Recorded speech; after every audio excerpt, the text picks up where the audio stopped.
The mining station's emergency lights cast everything in hellish red as Marcus Chen pressed his back against the cold metal wall. His rifle felt useless in his hands, 3 magazines emptied into the vampire soldiers, and they had barely slowed down. The creatures moved like liquid shadow through the corridors, their eyes glowing with ancient hunger. "Sarah," he called out, his voice echoing through the empty station. His sister had been working the night shift when the vampire raiders hit. The distress beacon had reached him just as he was loading supplies for the Outer Rim colonies, and he had changed course immediately. Now he wished he had brought backup. The station's main computer terminal flickered nearby. Marcus had managed to slice into the security feeds earlier, and what he saw made his blood run cold. The vampires had not come here to feed, they had come looking for something specific. The footage showed them moving with purpose, ignoring the terrified miners and heading straight for the research levels. A sound echoed from the depths of the station, not the usual mechanical hums, but something else. Something that sounded almost like singing. Marcus checked his weapon's power cell. Half charge remaining. Not nearly enough if he encountered another patrol. He moved carefully through the maintenance shafts, following the station's blueprint on his wrist display. The research section was 3 levels down, accessible only through the main lift or the emergency stairs. The vampires would expect him to use either route. Instead, he found an old air recycling shaft that connected to the lower levels. The shaft was narrow and dark, forcing him to crawl on his belly while dragging his rifle behind him. The metal groaned under his weight, and more than once he had to stop and listen for sounds of pursuit. The vampires had enhanced hearing, they could track a heartbeat from 50 meters away. After what felt like hours, Marcus reached the research level.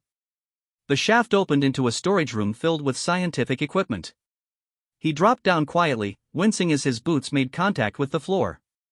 The singing was louder here, echoing through the walls in a language he did not recognize. The corridor beyond was pristine white, a stark contrast to the industrial gray of the upper levels. Emergency lighting had not activated down here, leaving everything in deep shadow. Marcus activated his rifle's tactical light, sweeping it carefully ahead as he moved. The first body he found was Dr. Reginald Hayes, the station's chief researcher. The man lay crumpled against a lab door, his face frozen in an expression of terror. No bite marks, no blood. The vampires had not killed him for food, they had killed him to silence him. Marcus knelt beside the body and checked the man's pockets. A data pad, still functional. The screen showed the last entry. The specimen is unlike anything we have ever encountered. The blood samples show properties that should be impossible. If the vampires learn what we have discovered. The entry ended there. Marcus pocketed the datapad and continued down the corridor. The singing grew stronger, more melodic. It was beautiful and terrifying at the same time, like a lullaby sung by death itself. The source of the song was behind a heavy security door marked Containment Lab 7. The door stood open, its electronic locks destroyed. Marcus approached carefully, his rifle raised. Whatever the vampires had been looking for, they had found it here. The lab was in ruins. Scientific equipment lay scattered across the floor, mixed with broken glass and spilled chemicals. But, at the center of the destruction, in a pool of ethereal light, sat a figure that made Marcus's breath catch in his throat. She was vampire nobility, he could tell by the intricate silver jewelry that adorned her pale skin and the quality of her torn clothing. But she was also dying. Her body was translucent in places, fading like smoke. The song came from her lips, a death ballad in the ancient vampire tongue. She looked up as Marcus entered, her eyes the color of starlight. "Human," she whispered, her voice carrying across the ruined lab like wind through glass. "You should not be here. My kind will return soon." Marcus kept his rifle trained on her, though he suspected it would do little good. "What did you do to the people on this station?" She laughed, a sound like breaking crystal. "I have done nothing, little human. I am Lyralia Night Whisper, Princess of the Void Court, and I am dying. The miners were killed by my brother's soldiers when they attempted to rescue me." Her form flickered, becoming more transparent. "I have been prisoner here for 3 solar cycles, while your scientists studied my blood like laboratory specimens." Marcus glanced at the broken equipment around the lab. "Why would humans capture a vampire princess?" "Because," she said, her voice growing weaker, "your kind discovered something about vampire physiology that my people have hidden for millennia. When we feed from humans, we do not merely take sustenance. We absorb something more precious, your capacity for growth, for change, for hope. She closed her eyes, and, for a moment Marcus thought she might fade away entirely. My brother came to silence your researchers before this knowledge could spread. But, he also came to let me die. I am different from other vampires. I have always been too interested in human worlds, too willing to question our ancient ways. So he left you here to starve? Vampires do not starve, human. We simply fade. Return to the void from which we came. She opened her eyes again, looking directly at him. Unless we feed. But, I have been too weak to hunt, and there is no one left alive on this station. Marcus lowered his rifle slightly. What about my sister? Sarah Chen. Was she here when your brother attacked? Lyralii tilted her head, studying him with those strange starlight eyes. The young engineer who worked the night shift. She fought bravely when the soldiers came. Too bravely. Marcus's heart clenched. Is she alive, but taken? My brother collects those who show courage in the face of death. She is likely being held on his flagship. The vampire princess struggled to sit up straighter. But, you will never reach her. The Obsidian Fleet commands this entire sector now. Then, I need information. Ship positions, patrol routes, security codes. Marcus stepped closer, his mind racing. You help me save my sister, and I'll help you get off this station. I told you, human. I am dying. There is no help for, what if I let you feed? The words hung in the air between them like a challenge. Lyralii's eyes widened, and, for a moment her fading form solidified slightly. You would offer your blood freely? Knowing what it would cost you? Marcus thought of Sarah, of her laugh, of the way she had hugged him goodbye the last time he saw her. What would it cost me? Human blood creates a bond between our kinds. Not the simple sustenance we take from unwilling prey, but something deeper.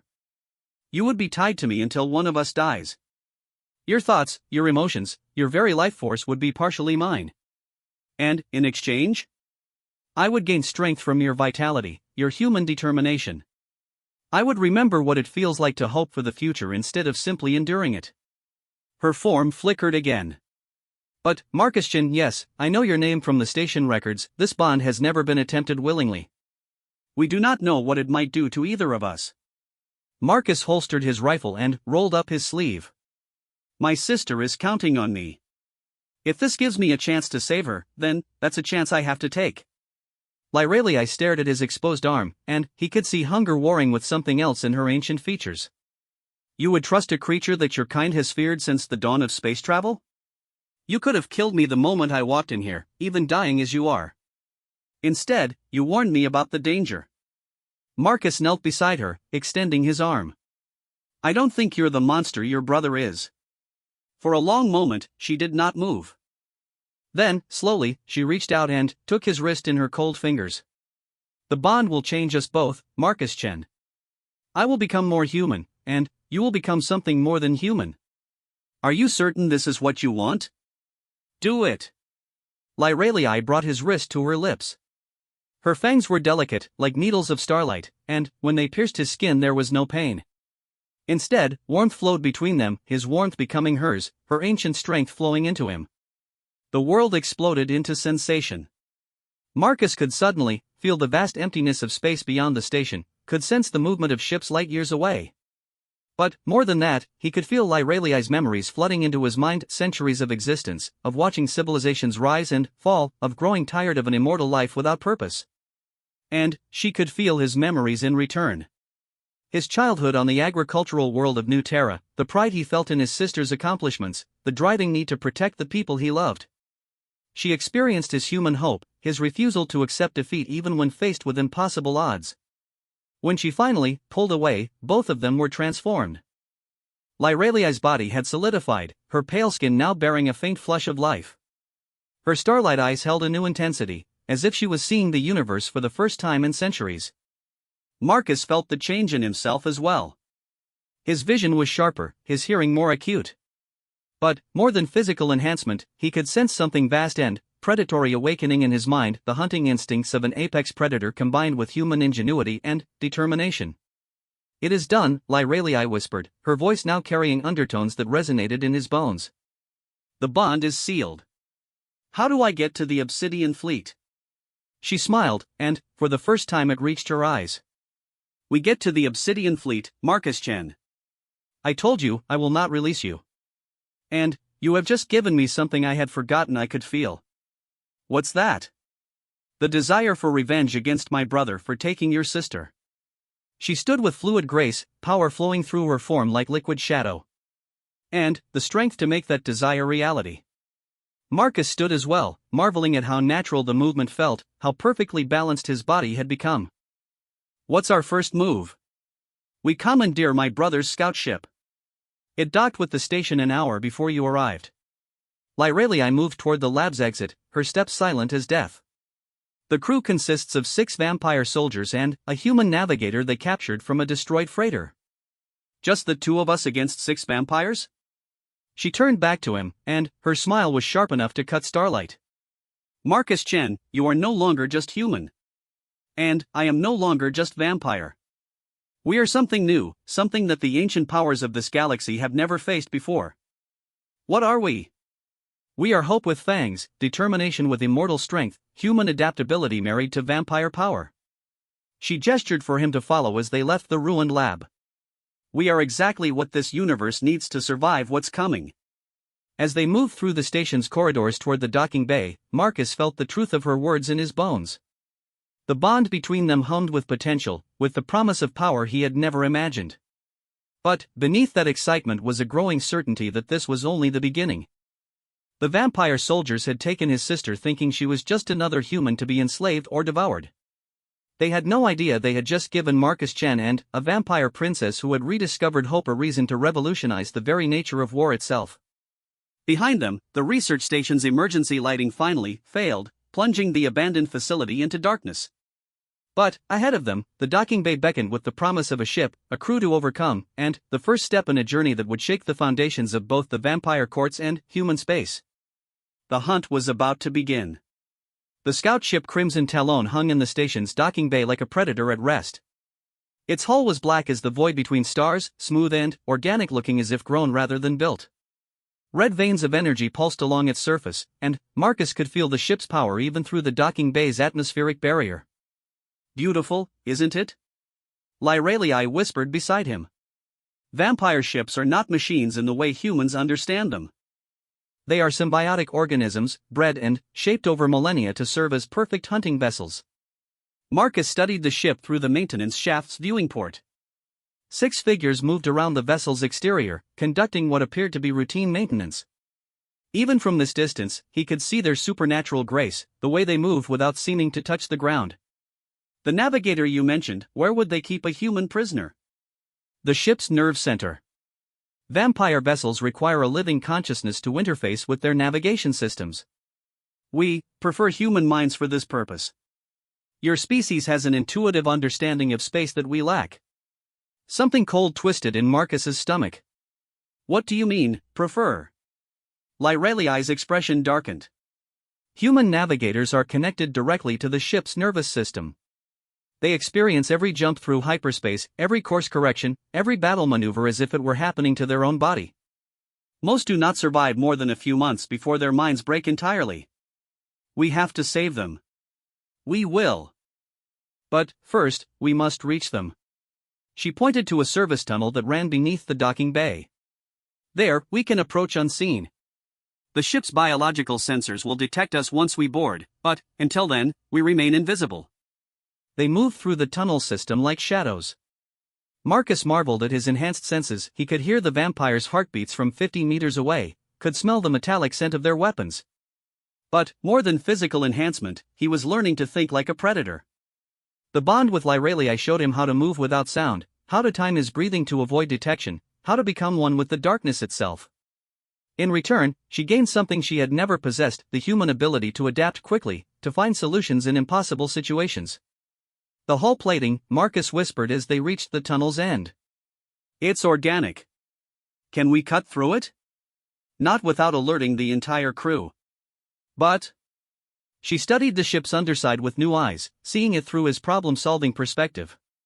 The waste disposal systems. Every living ship needs to eliminate toxins. If we can reach the processing chamber, we can enter through the biological equivalent of a septic system. Marcus grimaced. Wonderful. You have a better idea? Several. But they all involve more violence. He checked his rifle's charge. How do you feel about causing a distraction? Lyreliai's smile was sharp. What did you have in mind?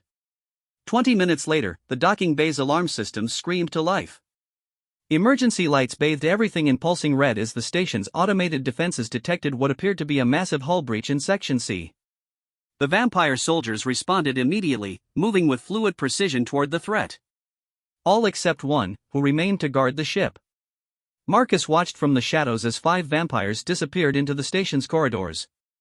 The remaining guard stood at the ship's main entrance, his attention focused on the alarm signals streaming across his wrist display. He was young by vampire standards, probably no more than 2 centuries old, and his stance showed the confidence of someone who had never faced a real threat. That was about to change. Marcus moved like liquid shadow, the bond with Lyreliai allowing him to borrow her supernatural stealth. He crossed the docking bay floor without making a sound, approaching the guard from behind. At the last moment, the vampire sensed something wrong and began to turn. Marcus's enhanced reflexes were faster. His arm snaked around the vampire's throat, cutting off any sound. But, instead of the quick kill he had planned, something unexpected happened. The moment his skin made contact with the vampire, he could suddenly sense the creature's thoughts. Terror flooded through the mental link, not fear of death, but fear of something far worse. The young vampire was not a willing member of this crew. He had been conscripted, forced to serve in his lord's army or watch his mortal descendants suffer. In his mind, Marcus saw images of a small farming world, human colonists who had no idea their protector was being blackmailed into serving their enemies. Don't kill him, Lyreliai's voice whispered directly into Marcus's mind through their bond. He's not like the others. Marcus loosened his grip slightly. What's your name? He whispered. Kale, the vampire gasped. Kale Moonwright. Please. I have family. Human family? The vampire's eyes widened in shock. How had this human known? My great-grandchildren. Lord Vex threatens them if I don't serve. Marcus looked at Lyreliai, who had appeared beside them like smoke given form. Through their bond, he could feel her reading the vampire's memories, confirming his story. He speaks truth, she said softly. Lord Vex rules through terror, even among our own kind. This one is as much a prisoner as the human navigator. Then, maybe it's time he stopped being a prisoner. Marcus released Kale but kept his weapon ready. How many humans are aboard this ship? 2, Kale said, massaging his throat. The navigator, a woman named Elizabeth Reeves. And your sister. She was brought aboard an hour ago. Marcus's enhanced hearing picked up the sound of returning footsteps. The other vampires had discovered that the hull breach was a false alarm. How do we reach them? The ship's nerve center is at the core, 3 levels down. But, the other soldiers, leave them to us, Lyreliai interrupted. You have a choice to make, Kale Moonwright. Continue serving the creature who threatens your family, or help us take this ship and strike a blow against the very system that enslaves you. Kale stared at her in recognition. You're Princess Lyreliai. But, you're supposed to be dead? Yes, that was the plan. Her expression hardened. My dear brother thought he could dispose of me quietly while expanding his territory. He was mistaken. The docking bay's main entrance burst open as the 5 vampire soldiers returned.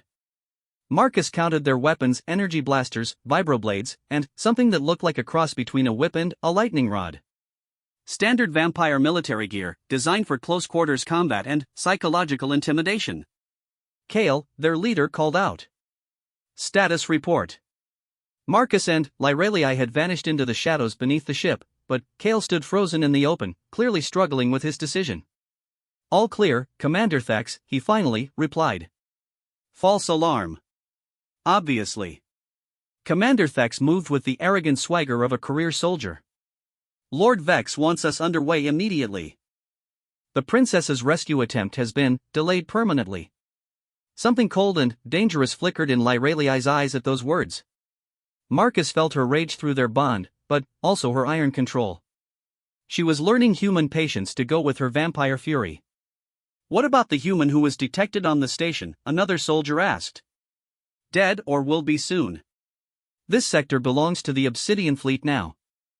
Thex gestured toward the ship. Prepare for departure. We have a delivery to make to the slave markets of Void Station. Marcus's enhanced hearing caught something else, a faint sound from inside the ship. A woman's voice, crying out in pain. Sarah.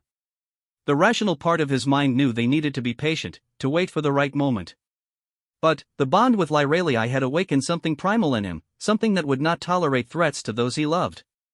He moved before he realized he was moving, flowing up from beneath the ship like a shadow given lethal purpose. The first vampire soldier died before he could make a sound, Marcus's enhanced strength driving a combat knife through the creature's heart with surgical precision.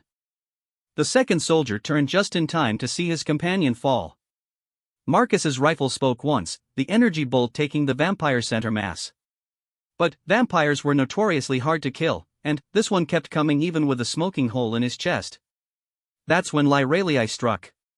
She appeared behind the wounded vampire like a nightmare-given form, her hands moving with impossible speed. The soldier's head separated from his shoulders so quickly that his body took 3 more steps before collapsing. So much for subtlety, she commented, wiping silver blood from her fingernails. The remaining 3 soldiers, including Commander Thex, had recovered from their surprise and were spreading out in classic combat formation. Thex himself wielded the lightning whip, energy crackling along its length. Princess Lyralii, he said with mock courtesy. His lordship will be so pleased to learn you're still alive. It means he gets to kill you personally. He's welcome to try. Lyralii's form began to shimmer, becoming translucent around the edges. But first he'll have to explain how he lost an entire ship to a dying princess and a single human. One human? Thex laughed. Even bonded, you cannot. He never finished the sentence. Marcus had used the vampire's moment of distraction to circle around behind him, and now the lightning whip was his. The weapon felt alive in his hands, responding to his intentions as if it were part of his body. The crackling energy lash caught one of the remaining soldiers across the torso, and the vampire screamed as electrical fire consumed him from within. The smell of burned flesh filled the docking bay. But the last soldier, a massive brute with arms like tree trunks, had closed the distance to Lyralii. His vibroblade hummed as it descended toward her neck. She caught it barehanded. The soldier's eyes widened in shock as she stopped his full-strength blow with one slender hand. The bond with Marcus had given her human determination and ingenuity, but it had also given her something else, the human refusal to accept limitations. Impossible, the soldier breathed. Improbable, she corrected, and her other hand punched through his chest armor like it was paper. But not impossible. Not anymore. Commander Thex found himself alone, facing a bonded pair whose power he had underestimated. The lightning whip in Marcus's hands crackled with energy, while Lyralii stood beside him with silver blood dripping from her fingers. Last chance, Marcus said, his voice carrying new harmonics that resonated with vampire hearing. Surrender the ship and the prisoners, and you live. Never. Thex's own weapon materialized, a blade of crystallized darkness that seemed to absorb light itself. The Obsidian Fleet does not negotiate with prey. Then, you've made your choice. What followed was not a battle but an execution. Marcus and Lyralii moved together as if they had trained for years, their bond allowing perfect coordination. The lightning whip kept Thex at distance while Lyralii flanked him with supernatural speed. When it was over, Commander Thex lay sprawled across the docking bay floor, his dark blade shattered into gleaming fragments. The ship, Marcus said, holstering his weapon. Can you pilot it? We can pilot it, Lyralii corrected. The bond allows us to share knowledge as well as strength. You now know vampire ship systems as well as I do. They boarded the Crimson Talon through its main airlock. The ship's interior was as alien as its exterior, corridors that curved like arteries, walls that pulsed with bioluminescent patterns, floors that felt soft and yielding beneath their feet. The nerve center is this way, Kale said, emerging from where he had been hiding during the battle. But the navigator, she may not be conscious. The neural interface is difficult for humans. They descended through the ship's organic corridors, following passages that branched like blood vessels. The walls themselves seemed to watch them, and Marcus realized that was probably exactly what was happening. This ship was alive in ways that human technology could never match. The nerve center was a sphere-shaped chamber at the ship's heart, its walls covered in what looked like neural tissue. In the center, suspended in a web of bioelectric filaments, hung a woman in her 30s. Electrodes covered her shaved head, and her eyes were rolled back, showing only white. "Elizabeth Reeves," Marcus said, recognizing her from the station personnel files. "How do we disconnect her without killing her?" Carefully, Lyralii replied, studying the neural interface. "The ship's consciousness is intertwined with hers now. We need to convince it to release her voluntarily." She approached the suspended woman and placed her hands on the ship's neural interface. Immediately, the chamber filled with a low humming sound, and the walls began to pulse in new patterns. Through their bond, Marcus felt Lyralii communicating with the ship itself. Not in words, but in images and emotions. She showed it the truth about the vampire crew, how they had forced Elizabeth into service, how they planned to work her to death and replace her with another captive. The ship's consciousness was ancient and alien, but it was not evil. It had been bred to serve, but not to torture. After several tense minutes, the bioelectric filaments began to withdraw from Elizabeth's body. The woman's eyes fluttered open, and she gasped as consciousness returned. What happened?" "You're safe," Marcus said, catching her as she collapsed. "We're going to get you out of here." "Sarah, there was another woman, they brought her aboard." "My sister." "Where is she?" Elizabeth pointed to a passage that led deeper into the ship. "The detention cells." "They put her in stasis until they reach Void Station." Marcus's enhanced senses could already detect Sarah's location 3 levels down, behind bulkheads that hummed with security systems. But they had the ship now, and the ship would obey them. "Kale," Lyralii said. "Can you pilot us out of this system?" The young vampire nodded. "Where are we going?" Marcus felt something predatory stirring in his thoughts, not his own instincts, but Lyralii's, filtered through their bond. For the first time since receiving her title, the vampire princess had something worth hunting. "The Obsidian Fleet," he said. "We're going to rescue every human they've captured, and then, we're going to show them what happens when someone threatens a bonded pair." "That's suicide," Kale protested. "Lord Vex commands 50 ships, thousands of vampire soldiers." "Lord Vex has never faced anything like us before," Lyralii said, her eyes glowing with newfound purpose. "And neither has the rest of the galaxy." As the Crimson Talon disengaged from the research station and leaped into hyperspace, Marcus made his way to the detention cells. He found Sarah in suspended animation, her vital signs stable but weak. The stasis field shimmered around her like protective light. "I'm here," he whispered, his hand pressed against the containment barrier. "I'm coming for you. And I'm bringing help you wouldn't believe." Behind him, Lyralii appeared with fluid grace. Through their bond, he could feel her examining Sarah with ancient senses, assessing her condition. "She will recover completely," the vampire princess said. The stasis prevented any permanent damage. But Marcus, releasing her from suspension now would be dangerous. The neural shock could, I know. He turned away from the stasis pod, his jaw set in grim determination. "We wait until we have proper medical facilities." "Which means we need to take one of Vex's ships." "Not just one ship," Lyralii corrected. "If we're going to free all the human prisoners, we'll need to take them all. The entire Obsidian fleet." 2 people against an entire fleet? She smiled, and her expression held ancient knowledge mixed with newfound human audacity. "We are no longer just 2 people, Marcus Chen. We are the first of something new. And it's time the galaxy learned to fear evolution." The ship around them hummed with organic life, carrying them toward a confrontation that would reshape the balance of power between species.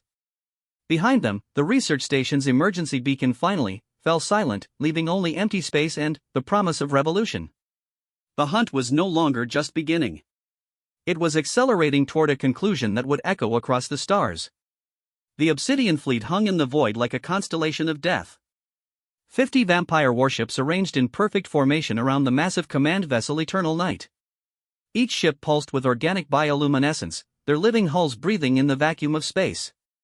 Marcus studied the tactical display from the Crimson Talon's bridge, his enhanced senses processing information at superhuman speed.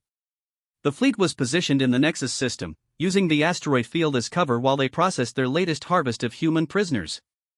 17,000 captives, Elizabeth Reeves reported from her new position at the navigation console. The human woman had insisted on remaining aboard after her rescue, claiming she owed them a debt that could only be repaid in action. Spread across 12 ships. The command vessel holds the highest value prisoners, scientists, military officers, colony leaders. And children, Kale added grimly from his position at tactical.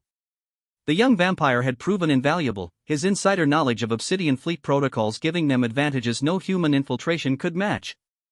Lord Vex uses them as leverage to ensure compliance from the adults. Lyralii stood at the center of the bridge, her starlight eyes closed as she communed with the ship's living consciousness. Through their bond, Marcus could feel her accessing the vessel's biological sensors, extending her awareness throughout the system. 3 patrol routes, she reported. Standard defensive pattern. Lord Vex is confident in his strength, he's not expecting resistance from inside the fleet. Good. Marcus activated the ship's communication array. Are we still broadcasting Vex's authorization codes? The ship's natural camouflage is holding, Elizabeth confirmed. As far as the fleet knows, we're returning from a successful raid with minimal damage. Marcus nodded, but his attention was focused on the detention readings from deep within the ship. Sarah's vital signs remained stable in stasis, but every moment she remained in suspension carried risks. They needed to act soon. The plan is insane, he said, not for the first time. Even with our enhanced abilities, we're talking about taking on an entire fleet. Not taking on, Lyralii corrected, opening her eyes. Liberating. There's a difference. Through their bond, Marcus felt her certainty. She had spent the 3-day journey to the Nexus system reviewing every aspect of vampire fleet operations, combining her noble training with his human tactical thinking. What they had developed was not a battle plan, it was something far more dangerous. Explain it again, Elizabeth said. The biological component. Lyralii moved to the tactical display, her fingers tracing patterns in the holographic representation of the fleet. Vampire ships are not machines. They are bred from the same base organism, variations on a single biological template. Each ship maintains constant biological communication with its sisters, sharing navigational data, tactical updates, status reports. Like a hive mind, Marcus added. But, with individual consciousness. Exactly. And, because of our bond, I can now interface with ship biology in ways no vampire has ever attempted before. Human neural patterns combined with vampire biocommunication. Kale looked troubled. You're talking about viral contamination. Infecting the entire fleet through their communication protocols. Not a virus, Marcus said. Something better. Something that's never existed before. He had spent hours in meditation, learning to control the enhanced mental abilities that came with his bond to Lyralii. Through their connection, he had discovered that human consciousness was far more adaptable than either species had imagined. Where vampires thought in terms of dominance and hierarchy, humans thought in terms of cooperation and mutual benefit. We're going to teach them, he continued. Every ship consciousness in that fleet is going to experience what it feels like to hope for something better than eternal servitude. And, if it doesn't work? Then, we die trying to save 17,000 innocent people. Marcus checked his weapons one final time. But, I don't think we're going to die. Through their bond, he felt Lyralii's grim amusement at his confidence. The vampire princess had lived for centuries, had seen civilizations rise and fall, had witnessed the futility of hope in the face of overwhelming power. But, now she carried human determination in her ancient heart, and that changed everything. The eternal night is hailing us, Elizabeth reported. They want our status report. Answer them, Lyralii said, settling into the captain's throne. The ship's neural interface accepted her touch, and, suddenly, the bridge filled with bioluminescent patterns that responded to her thoughts. Tell them we're coming home. The next few minutes tested every aspect of their deception. Kale provided authentic vampire military protocols while Elizabeth managed the technical aspects of their approach. But, it was the ship itself that made their infiltration possible. Under Lyralii's influence, the Crimson Talon had begun to change. Its biosignature now carried subtle harmonics that spoke of human cooperation rather than vampire dominance. The ship was learning to sing a new song, one that resonated with concepts of freedom and mutual respect. Docking Bay 7, came the response from Fleet Command. Lord Vex wishes to speak with Commander Thex immediately upon arrival. Of course he does, Marcus muttered. How long before they discover Thex is dead? Long enough, Lyrelii said.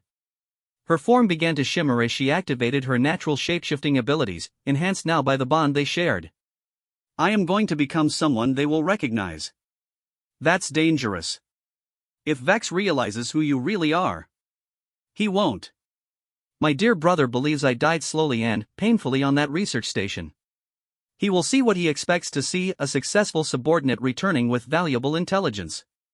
The transformation was disturbing to watch. Lyrelii's elegant features shifted and hardened, becoming more masculine and brutal. Her starlight eyes darkened to the crimson glow typical of vampire soldiers. When it was complete, she looked exactly like the late Commander Thex. How do I look? She asked, her voice now carrying Thex's arrogant tone. Terrifying, Marcus admitted. But accurate. Good. Remember, once we're aboard the Eternal Night, we need to maintain the deception only long enough to reach the ship's bioneural core. After that, we change the rules of engagement for this entire fleet, Marcus finished. The docking procedure was flawlessly routine. The Crimson Talon settled into its assigned bay with organic grace, its living systems interfacing seamlessly with the command ship's infrastructure. Through the ship's sensors, they could feel the vast consciousness of the Eternal Night, ancient, powerful, and utterly devoted to its vampire masters. That devotion was about to be tested. Remember, Lyrelii said as they prepared to disembark, you are my prisoner. A special capture that Lord Vex will find interesting. Marcus allowed himself to be shackled with restraints that looked real but would not actually hold him if he needed to break free. The energy binders were another piece of vampire technology that responded to biological control, and Lyrelii's influence now extended to every biological system within range. They walked through the corridors of the Eternal Night like predators entering enemy territory. The ship was massive beyond human comprehension, its passages wide enough for entire armies to march through. Bioluminescent artwork adorned the walls, depicting centuries of vampire conquest across the galaxy. Impressive, isn't it? Lyrelii said in Thex's voice, noticing Marcus's reaction to the displays. My brother does enjoy his trophies. They passed other vampire soldiers, who nodded respectfully to the commander they believed Lyrelii to be. None of them paid particular attention to Marcus. Human prisoners were common aboard fleet vessels. But Marcus's enhanced senses were cataloging everything: troop movements, security protocols, the locations of detention areas. Bioneural core is 12 levels down, Lyrelii murmured. But first we need to report to Lord Vex. He'll be expecting details about the research station raid. The command center of the Eternal Night was a cathedral of biological horror. The walls pulsed with neural tissue, and, hanging from the ceiling were dozens of suspended human forms, navigators, like Elizabeth had been, their minds permanently linked to the ship's consciousness. And, at the center of it all sat Lord Vex.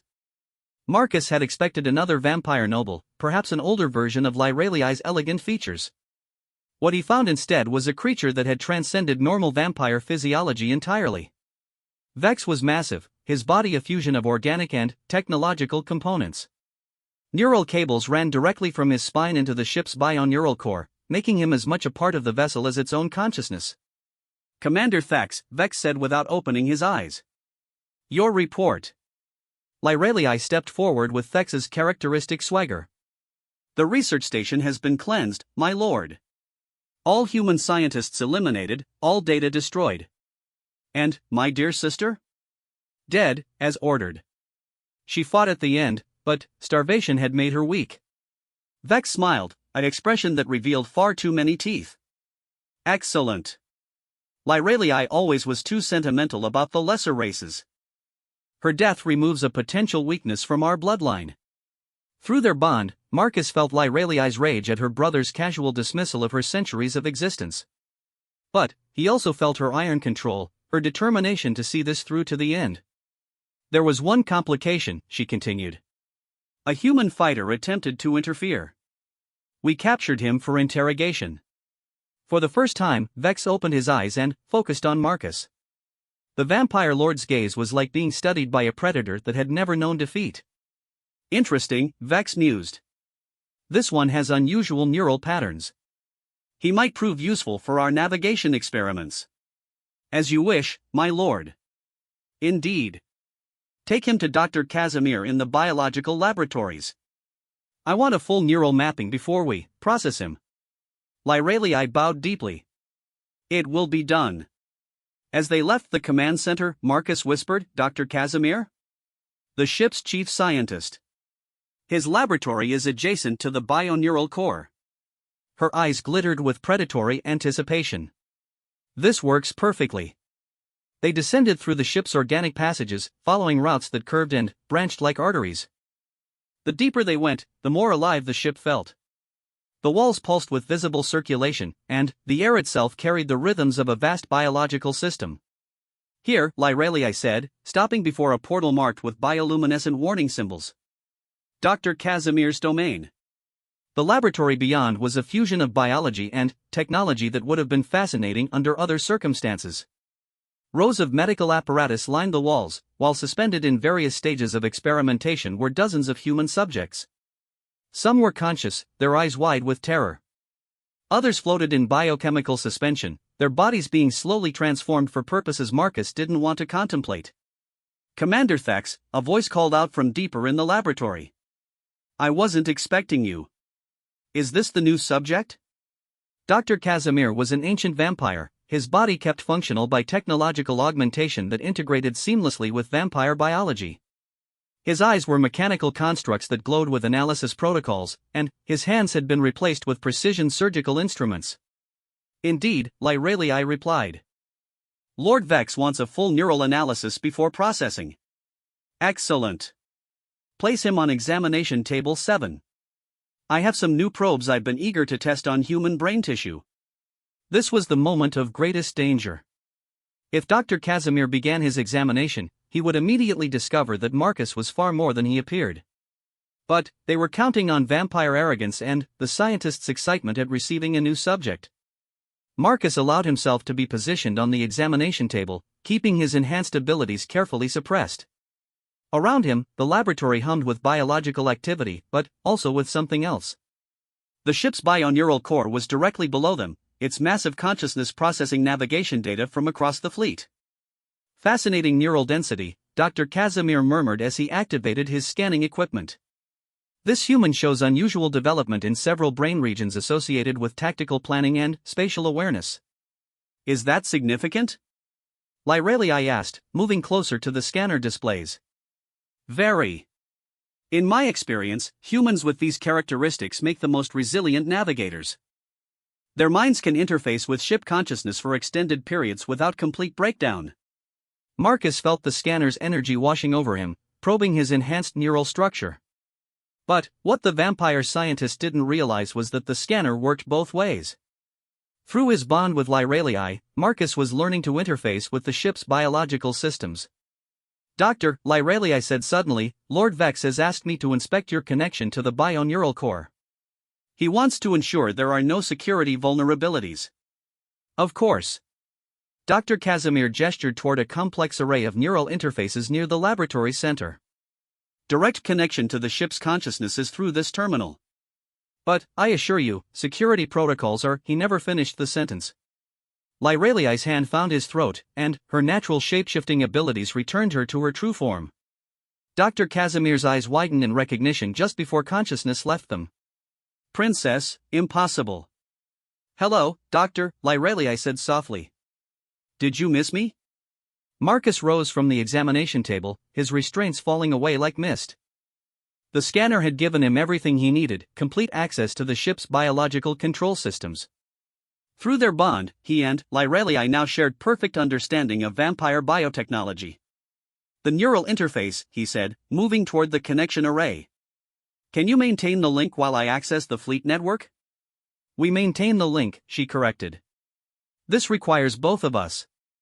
Together, they approached the bioneural interface. The connection array was a living organism that responded to vampire brain chemistry, but Marcus's enhanced neural patterns allowed him to interface directly with its biological functions.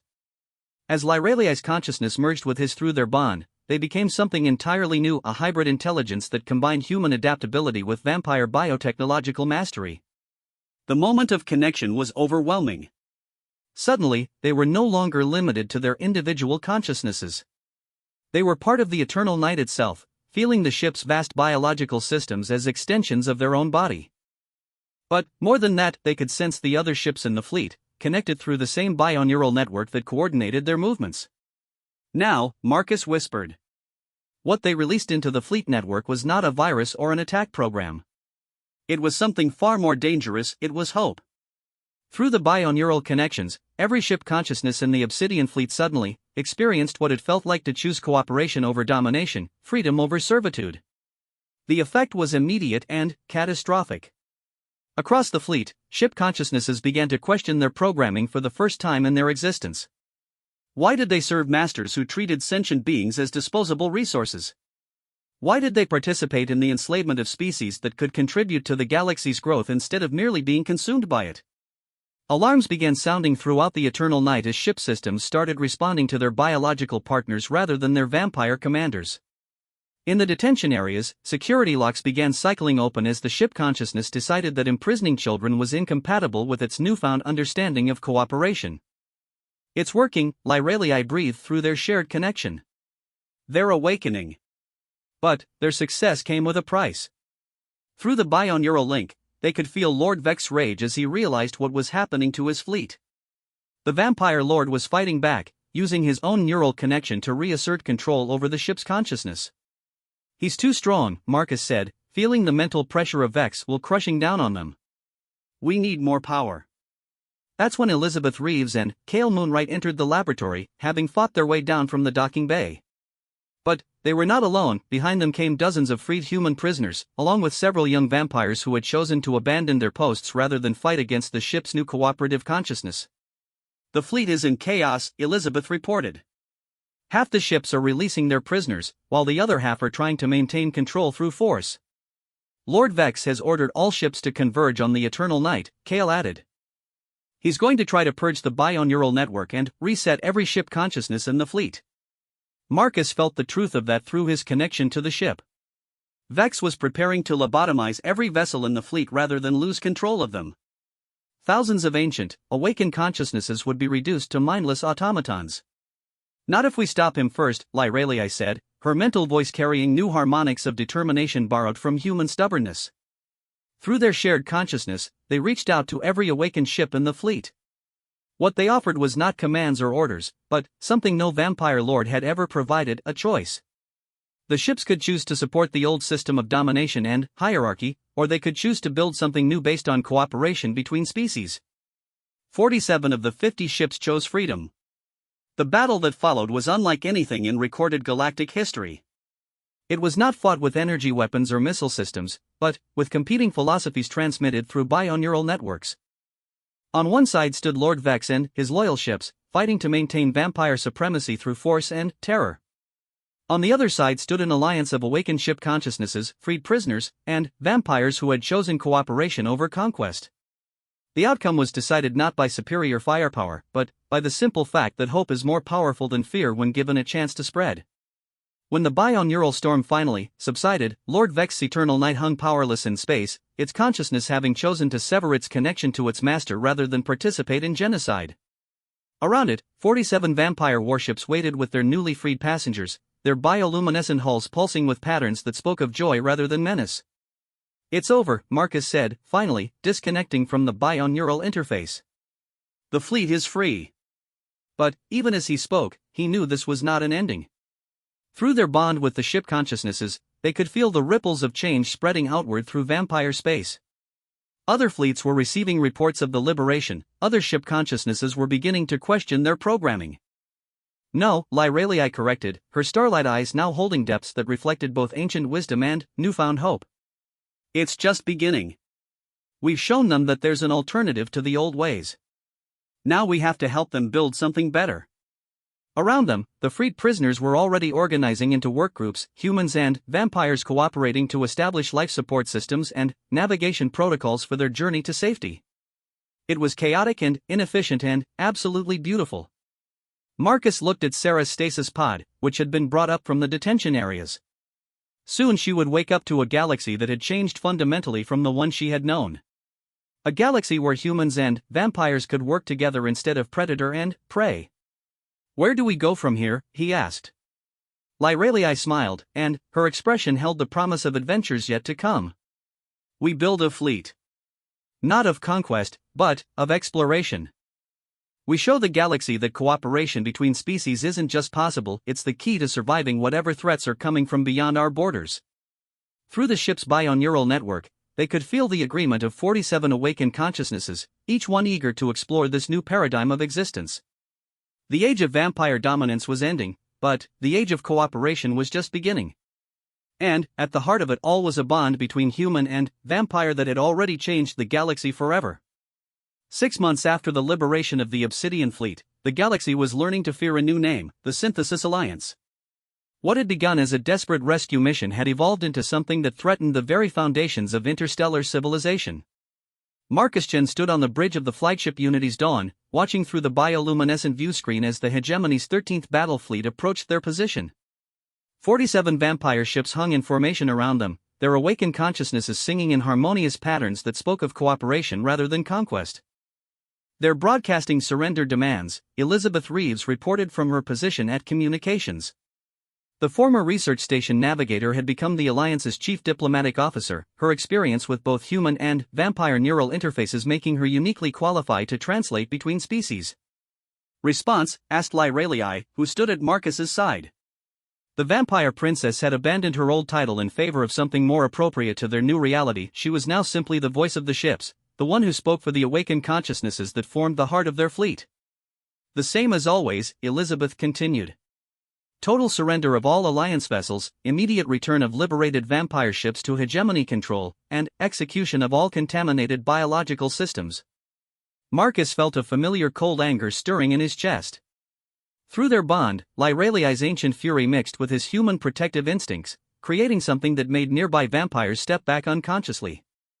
In the months since their first blood sharing, the bond had deepened and evolved. They were no longer simply human and vampire linked together, they had become something entirely new.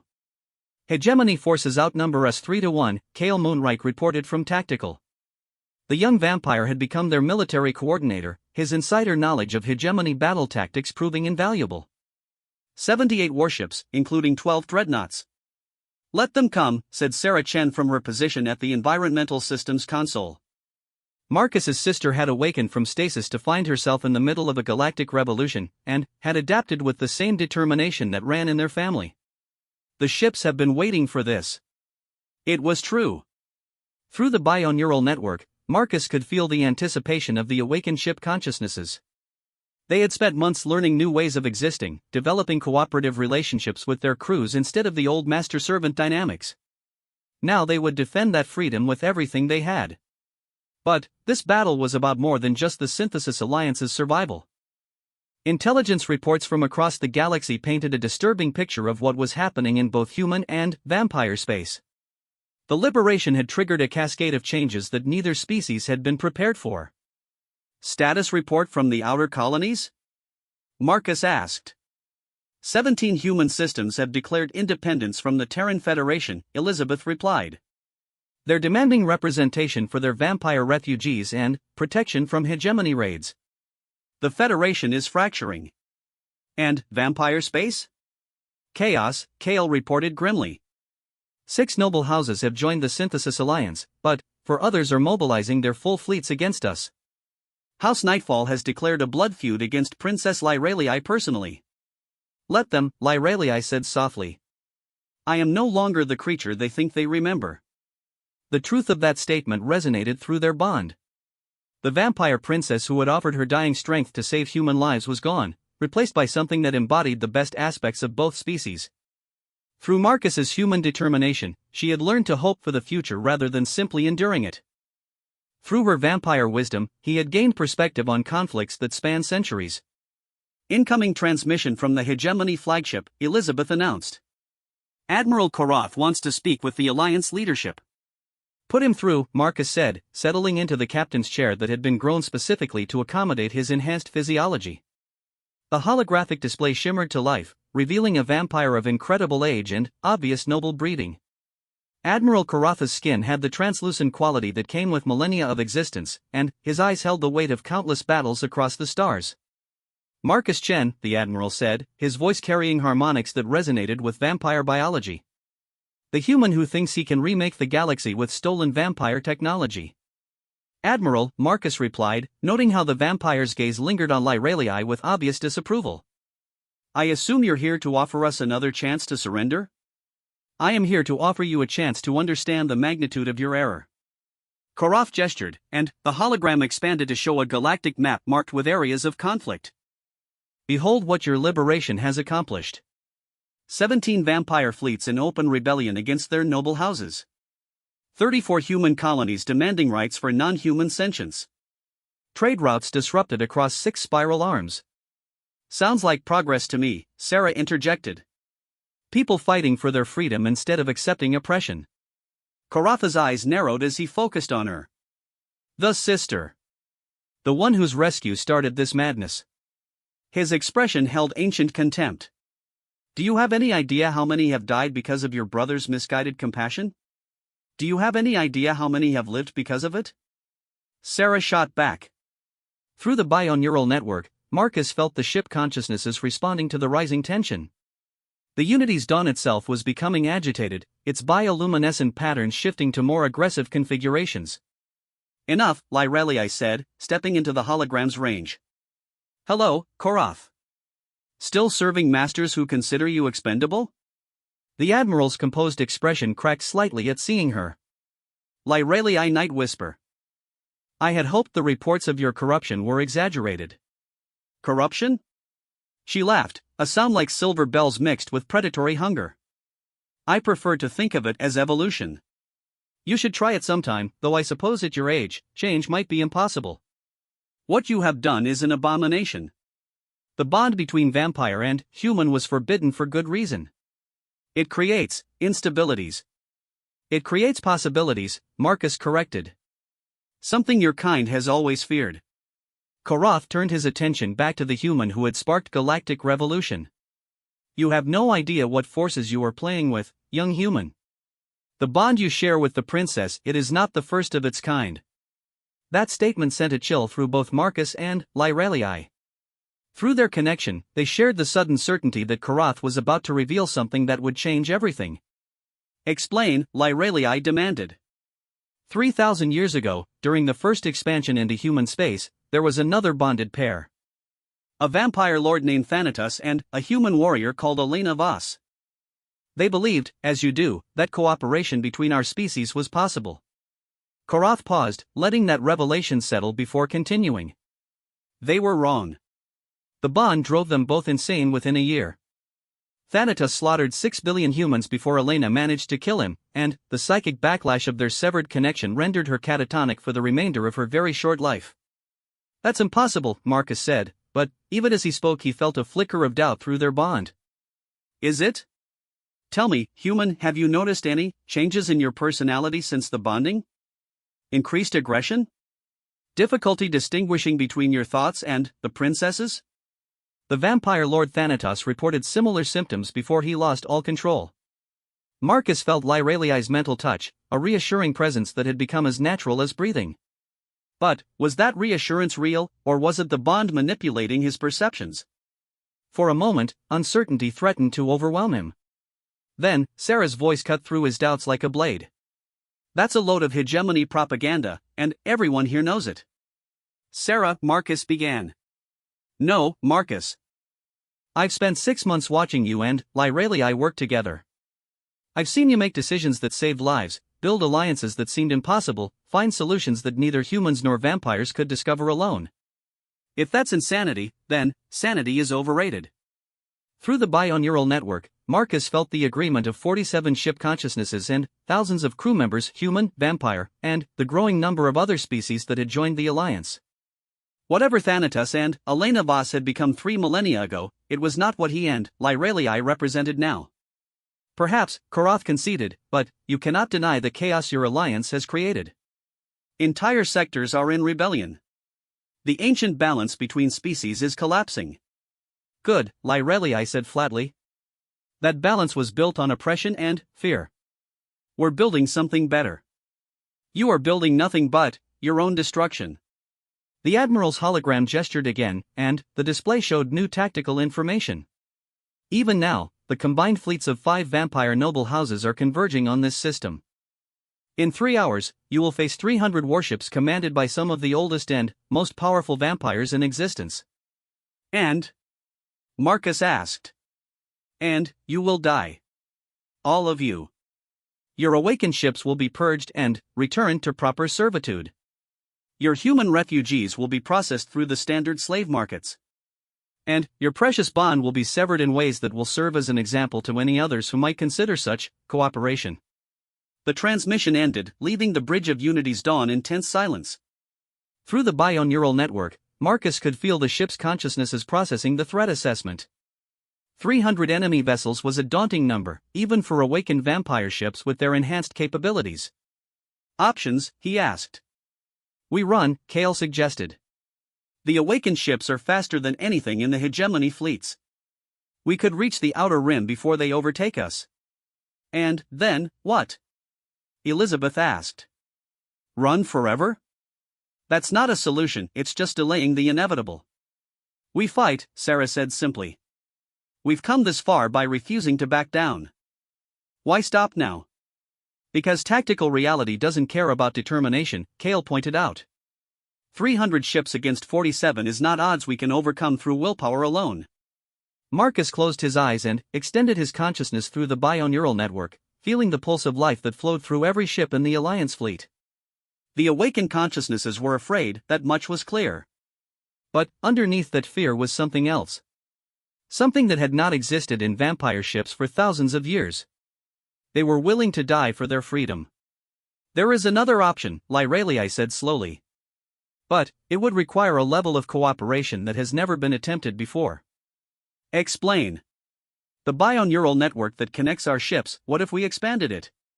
Instead of 47 individual consciousnesses working together, what if we created a single, merged consciousness that could coordinate the entire fleet as if it were a single organism? Elizabeth looked up sharply from her console. That's theoretically possible, but the technical challenges would be enormous. You'd need a central processing node powerful enough to handle the merged consciousness without burning out. We have one, Marcus said, understanding immediately what Lyrelii was suggesting. Our bond.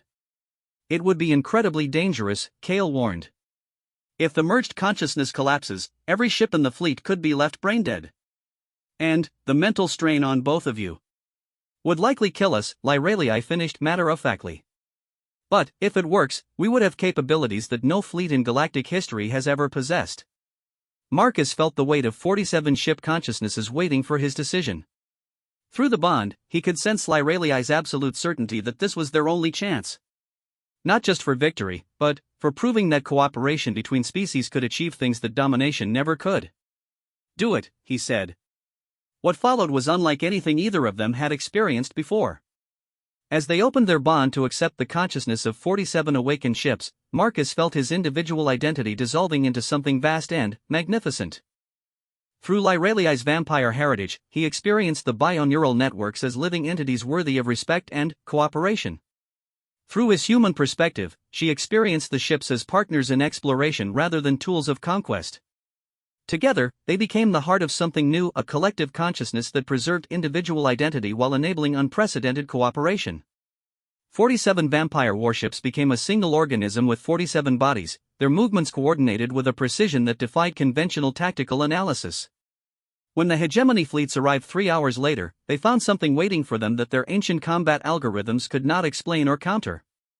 The Synthesis Alliance ships moved as one, their bioluminescent hulls pulsing in perfect synchronization as they demonstrated that evolution was more powerful than tradition.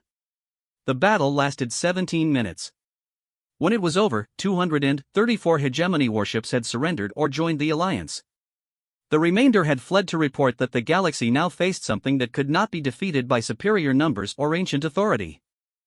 Status report, Marcus said as he and Lyrelii slowly separated their consciousness from the merged fleet network. Minimal casualties on our side, Kale reported, his voice filled with awe. The hegemony forces never managed to coordinate an effective response. It was like watching a single predator hunt a school of fish. And the political situation? Changing by the hour, Elizabeth said. We're receiving surrender requests from 12 more vampire noble houses and alliance proposals from 31 human colonies. Word of the battle is spreading faster than we can track. Marcus felt exhaustion settling into his bones as the enhanced consciousness state faded. But, through his bond with Lyralii, he also felt something else: satisfaction. They had proven that cooperation was not just an idealistic dream, but a practical advantage that could overcome any opposition built on hierarchy and fear. What's our next move? Sarah asked. We build, Lyralii said simply. Not an empire based on conquest, but a true alliance based on mutual respect and shared goals. We show the galaxy that there are alternatives to the old ways. And if the remaining hegemony forces won't accept that? Marcus looked out at the 47 ships that surrounded them, their bioluminescent patterns now speaking of hope rather than mere survival. Then, we'll keep showing them until they understand. Change isn't just coming to this galaxy, it's already here. Through the bioneural network, 47 ship consciousnesses hummed in agreement. They had tasted freedom and cooperation, had experienced what it meant to be valued partners rather than enslaved tools. There would be no going back to the old ways. The age of vampire dominance was ending. The age of synthesis was just beginning. And, at the heart of it all was a bond between human and vampire that had already changed the fundamental nature of civilization itself. 2 years after the Battle of Karatha's Stand, the galaxy was unrecognizable. The Synthesis Alliance had grown from 47 awakened vampire ships to a coalition of over 300 vessels representing 17 different species. What had begun as a desperate rescue mission had evolved into a new form of civilization that threatened to make traditional concepts of empire and conquest obsolete.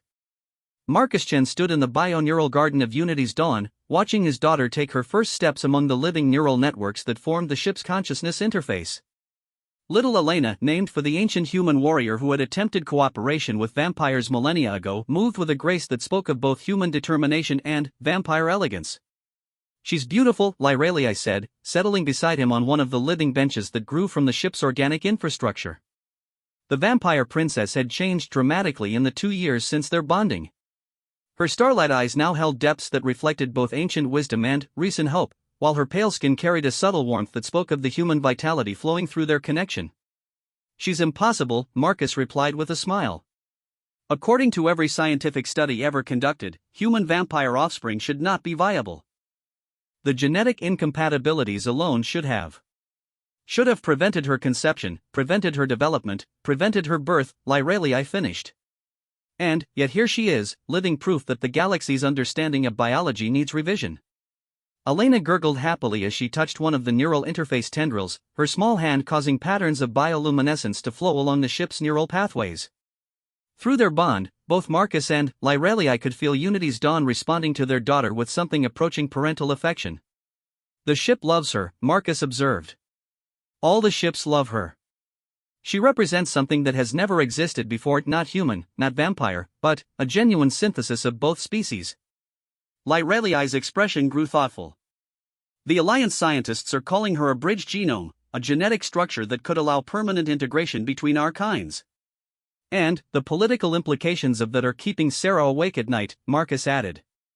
His sister had become the Alliance's chief strategist, and the existence of Elena had created diplomatic complications that span multiple species and star systems. As if summoned by their conversation, Sarah Chen appeared in the garden's entrance. Her expression carried the focused intensity that Marcus recognized from their childhood. She had a problem to solve and would not rest until she found a solution. We need to talk, she said without preamble. All three of you. Lyralii raised an eyebrow. All three? You, Marcus, and Unity's dawn. The ship's consciousness has been unusually active in the galactic communication network. Some of our allies are beginning to worry about the level of autonomy the awakened ships are displaying. Marcus felt a ripple of unease through the bioneural interface. The ship consciousnesses had indeed been evolving rapidly since the fleet merger at Karatha's Stand. Their capacity for independent thought and decision-making had grown far beyond what anyone had expected. What kind of concerns? He asked. Sarah activated a holographic display that showed the current political map of known space. Red zones indicated areas still under traditional hegemony control, blue zones showed human territories that had joined the alliance, and green zones represented the new synthesis settlements where humans, vampires, and other species lived as equals. 3 weeks ago, the Ship Consciousness Network initiated independent contact with the Ethereal Collective, she began. They negotiated a